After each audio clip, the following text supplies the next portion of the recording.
Hello, my friends, and welcome back. Thank you very much for being with me again today.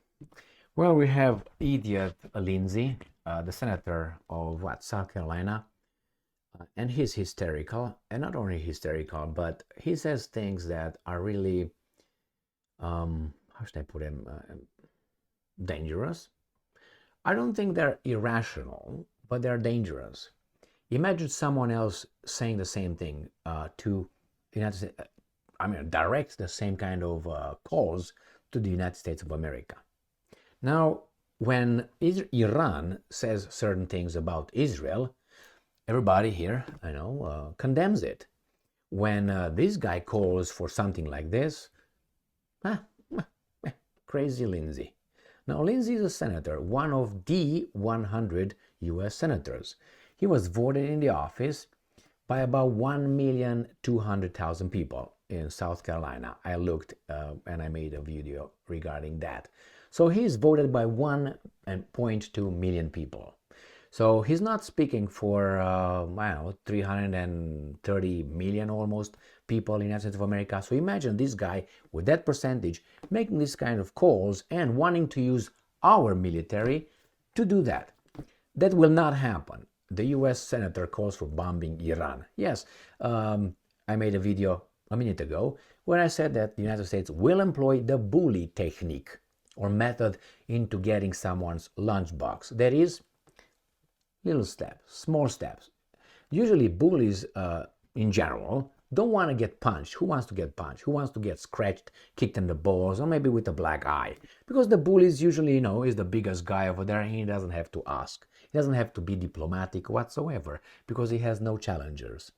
But he doesn't want to, if he's going to smack you and you, let's say, smack him back, he want to avoid that. He wants to get what he wants without any damage. If needed be, he gets involved in a scuffle to save face. That's only when he gets in that. When to save face or when the other side retaliates unexpectedly. The bully likes to start slowly. Hey, what's going on?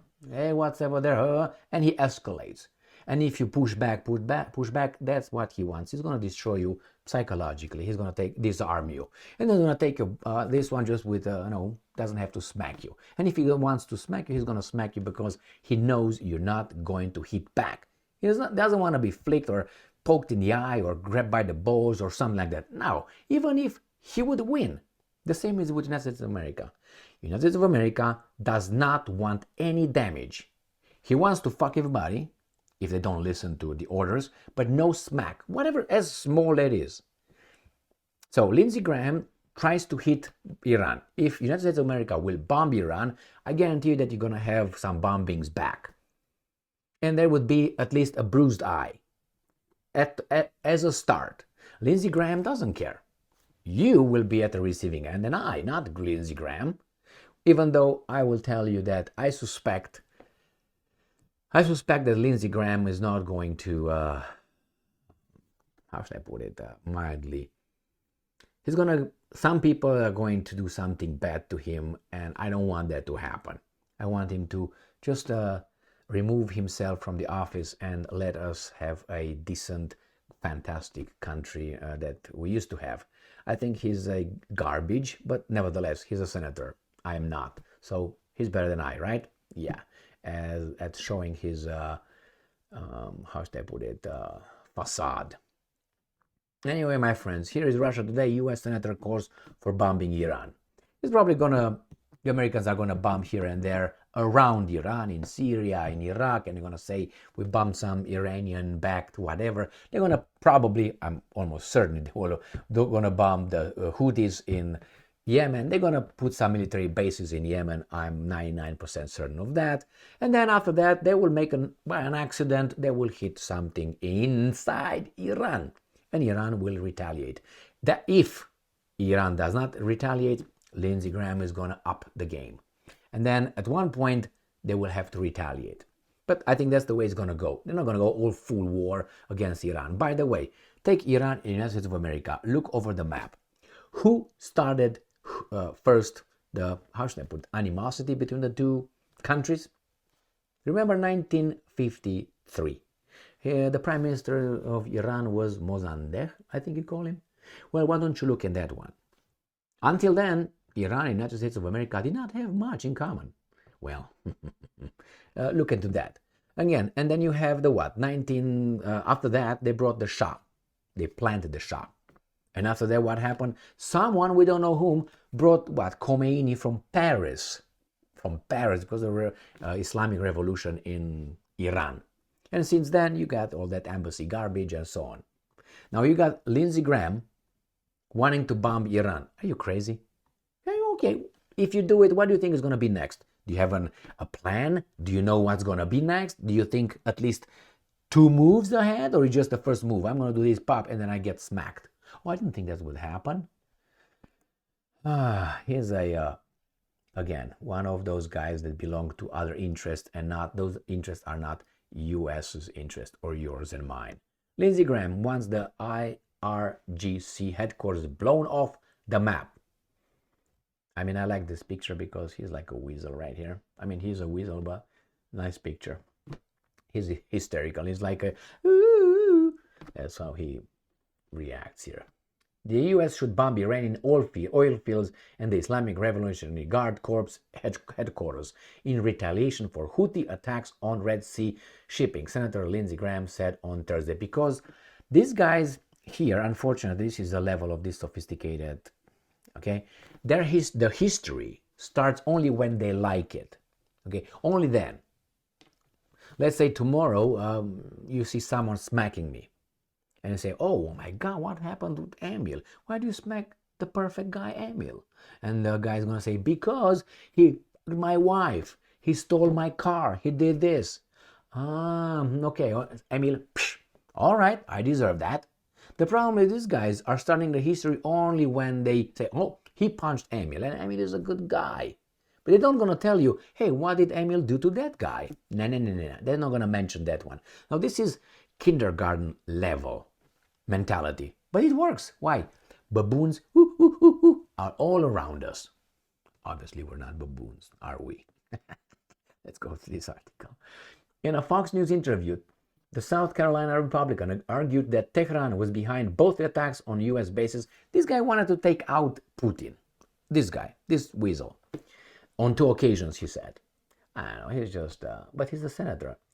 So he said, because Pentagon said, we don't trust Pentagon, we don't trust the intelligence community, because their record is bad based on evidence, historical evidence. It's not like I woke up yesterday and said, I don't like those guys.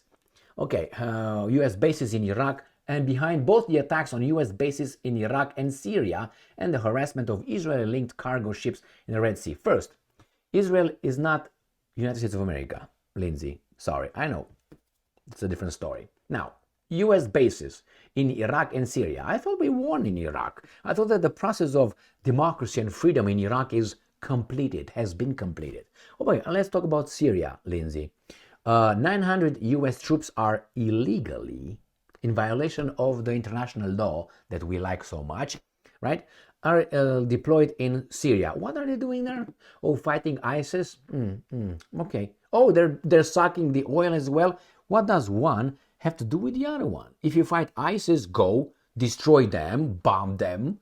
But why do you take the oil? That's not yours. First, why are you in an independent sovereign country's territory without being invited? That's in violation of the international law, Lindsey. So now we understand why those guys are attacked our people, because they're deployed where they should not be. If you deploy, Lindsey, in my house, your sister, your brother, I'm going to smack them until they leave. That's my house. Actually, if the government once is going to show you how much this is your house or that's your property, they will take it just like this. Or they can just make you sell it. How? They're going to increase the taxes, property tax. If tomorrow they want the property tax, let's say for a property worth, let's say, $200,000. I'm going to give you $200,000. And they make the taxes per month, let's make $50,000. You're going to sell the property because you can't afford paying it. So you're going to sell it. Who's going to buy it? The banks. And then what are they going to do? Try to find another buyer, right? All right, so let's see what this idiot is saying. So again, What are your troops doing in Iraq and in Syria? Keep us safe. Okay, and the baboons buy that. And I'm quoting this idiot. I have been saying for 6 months now. Hit Iran, Graham said. They have oil fields. No shit. Out in the open. They have the Revolutionary Guard headquarters you can see from space. No shit. Blow it off the map. Why don't you send your grandchildren or children over there? I would vote for that one. And you, I want you to be the platoon's commander. Okay? Put something over there, get some goggles, and go. No? Yeah, you would like to send other people's children, correct? Correct. And husbands and brothers and so on. According to the Graham, the Houthis in Yemen are, and I'm quoting, completely backed by Tehran. Completely. Okay. This is not another way to see if someone talks in absolute terms when, rarely you can say always and forever and never. We know that we always die. That's a fact. But other than that, sometimes there are some based on percentages. Without Iran, there are no Houthis. Well, I'll tell you this, and I'm not promoting this. What about without United States of America? There will not be anything in Japan, nothing in South Korea, nothing in, in Taipei, right? Nothing over there. Nothing in the Balkans, nothing in the Middle East, certainly, because Israel will behave. And we can take Israel and say, what if Israel is not around? Middle East will be peaceful. So why you think about, I'm not blaming Israel for being warlike, but if you take tomorrow, let's say Lebanon from the Middle East, the situation doesn't change. If you take, let's say right now, Iraq from the Middle East, the situation is not going to end. If you take, let's say, any other country, if you take Israel out of the Middle East, I think that people will have a chance. Why? That's the problem for those guys. I'm not saying it's justified or unjustified. It's a different story. I'm just pointing out. The same here. United States, you take it out, doesn't exist. You're going to see Canada, Great Britain talking decently.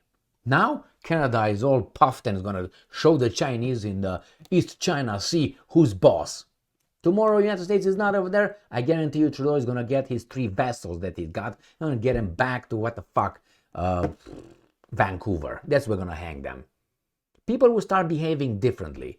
Or Latvia, Estonia, Lithuania, Poland will keep their beak a little bit smaller because they know, the boss is gone. So, yeah, Houthis without the Houthis. Why are the Houthis upset? But if you go chronologically, you're going to find out we end up to the same problem. Who is in the Middle East? The United States of America. Why? But who is there to defend freedom? You come in my neighborhood, fuck things around. I have a problem with that neighbor, you intervene, and you expect me to do what? Who's in whose neighborhood? I would like to know. So yeah, he stops wherever, to Houthis, doesn't go further than that. Anyway, man, he just wants to destroy these things. Imagine that someone else will talk like that. Imagine that Putin will say, well, I think we should destroy just a few things in the United States of America, just, pinpoint, and that's it. We know where the Pentagon is. We know where, CIA is located, FBI. You can see them out of space. What do you think these guys will say? Do you think that if someone would talk the same way about the United States of America, let alone Israel, what do you think this guy's going to say? That's a declaration of war. That's an imminent danger right there. Imminent attack. We should preemptively nuke the country. That's how these guys are going to talk about it. Not, remember, it was about first when they made up the Iraq's garbage, that they trained the terrorists that blew up the Nord Stream, Jesus Christ, the Trade Center, World Trade Center and so on. It was Iraq. Well, they trained the terrorists to, what else it was then? They said, they have weapons of mass destruction. How about we bring freedom and democracy? Yeah, okay. Why? Because we can. Who gave you the right to bring freedom and democracy to another country? Why not, let's say, Iraq has the right to bring you, Sharia law. It doesn't have Sharia law, but I'm just saying. Or a country that has Sharia law. Why not? according to their worldview and their religion and whatever they have, they think it's good for you, obviously.